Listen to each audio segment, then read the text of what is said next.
থাইল্যান্ডে বাংলাদেশি পণ্যের রপ্তানি বাড়াতে চায় বাংলাদেশ। অগ্রাধিকারে আছে ওষুধ, পাট পণ্য ও প্রক্রিয়াজাত খাবার।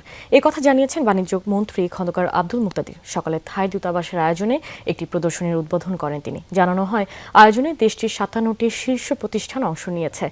প্রদর্শনী শেষ হবে শনিবার।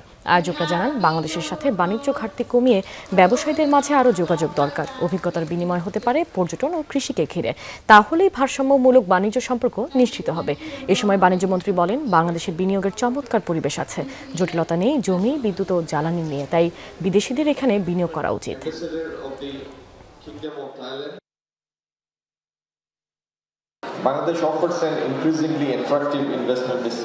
বাংলাদেশে এখন বিনিয়োগের চমৎকার সুযোগ রয়েছে। আমি মনে করি থাইল্যান্ডের বিনিয়োগকারীরা সেই সুযোগটি নিতে পারেন। এর পাশাপাশি দেশটিতে আমরা ওষুধ, পাটজাত পণ্য এবং প্রক্রিয়াজাত খাবারের মতো অনেক পণ্য রপ্তানি করতে পারি। আমি আশা করি দুই দেশের ব্যবসায়ীরা যদি একসাথে বসেন, তাহলে বাণিজ্য ঘাটতি অনেকাংশে দূর করা সম্ভব।